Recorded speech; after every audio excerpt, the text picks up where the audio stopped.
What is up, my fellow Chibits? Today, I'm here to bring all of you the weekly manga chapter review of The Promised Neverland, chapter 12 to be exact. So, you remember what I said last week? I was talking about how the chapter was trying to fool us, making us think it was Gilda, and it might have been Dawn. And even in the video last week, I mentioned there was a possibility there could be another spy, and I said maybe Ray could be that spy. I said it last week. And to think, we were misdirected once again. We got that extra twist. Apparently, Dawn is not really the spy. It's actually Ray. So, Norman, he gave 2 different locations, most likely, to Emma, and also gave a different location to Ray, where their ropes would be. And so it led to the situation of what would happen in this chapter. So, Ray is a traitor. Well, I mean, I guess it was to be expected if you think about it logically. I mean, in terms of the writing, I mean, one of the 3 characters has to be an evil character, most likely.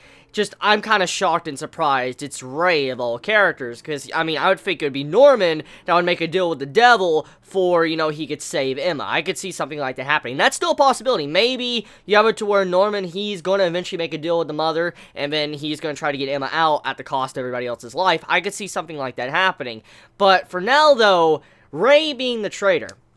Well done. Well done. The writer of The Promised Neverland. Well done. That was a very good twist with the proper build-up. I mean, once again, we were fooled. And we all thought it was Gilda at first with last week's chapter. But then, you know, we knew it had to be Dawn because of the location. And then now this chapter, finding out it's Ray. Damn. So the question that Norman brought up to Emma, it makes a lot more sense when you think about it in this chapter.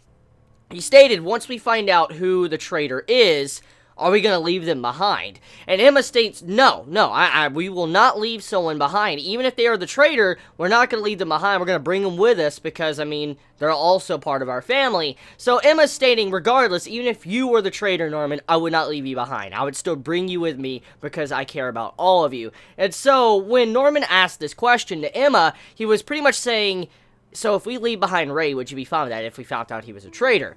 And so now knowing this, it makes more sense of why he would ask something like that. But as we know right now, though, Norman is the type of character that is on that tipping point. He's that character you know could probably sacrifice everybody, sacrifice himself just to save Emma because of some of the setup he got in recent chapters. So I'm still worried and scared that this man might eventually become a spy as well, or he might already be a spy and he might be trying to set up Ray. That is a possibility. I mean, think about it.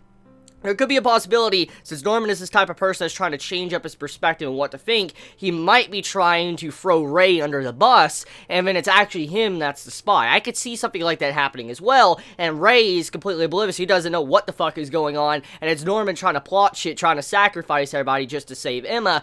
That is, in fact, a possibility. Now, let's talk about Gilda and the conversation with Crone that was going on in this chapter. So, Gilda, we thought Gilda might have been like an agent working for Crone. I stated that in last week's chapter. That was a possibility. We had it to where Dawn most likely was working for the mother, you know, Mama Isabel, and you had to where Gilda was probably working with Crone. And, you know, we have 2 different people with their own different objectives. That was a possibility. But with the chapter, we found out it's not Dawn, and it's definitely not Gilda. At the very least, we know it's not Gilda. There is a likely possibility it could be Dawn, but the way it's looking, it looks like it's one of the main trio, either, you know, probably Ray or Norman. But getting back on to Gilda, though, so Gilda has a conversation with Crone. Crone's like, hey, you know, you can tell me anything and all that. You seem very worried. You want to talk about it. Pretty much just trying to get in the head of Gilda. Trying to do some manipulation to figure out what is going on here. Because Gilda has been showing these, like, weirded out looks for a long time now. Kind of worried and all that. And eventually, one thing led to another to where Crone was trying to talk to her, manipulate her in a way to where she could get information out.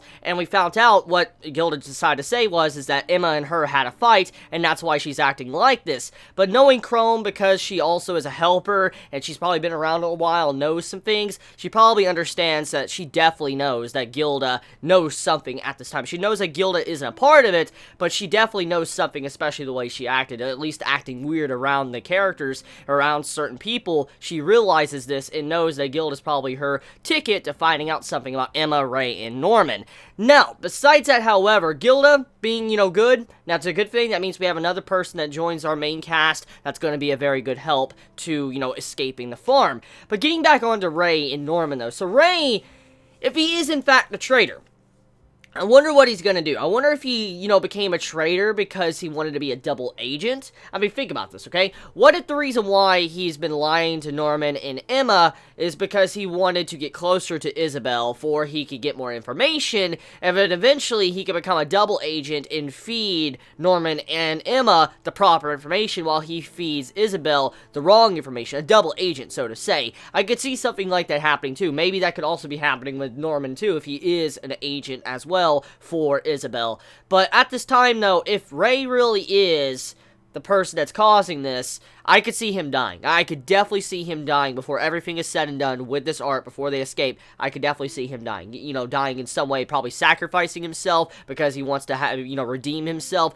I could see something like that. I could see him literally laying down his life to redeem himself for what he has done and how he was, you know, lying to all of them and he was going to betray him. I could see him trying something like that. And then maybe vice versa for Norman as well. Maybe he will sacrifice himself because he realized what he was doing was fucked up. But regardless, though, very solid chapter of The Promised Neverland. Let me know your thoughts in the comments below. You all have a wonderful day or night wherever you live. Please be safe. Chibi out.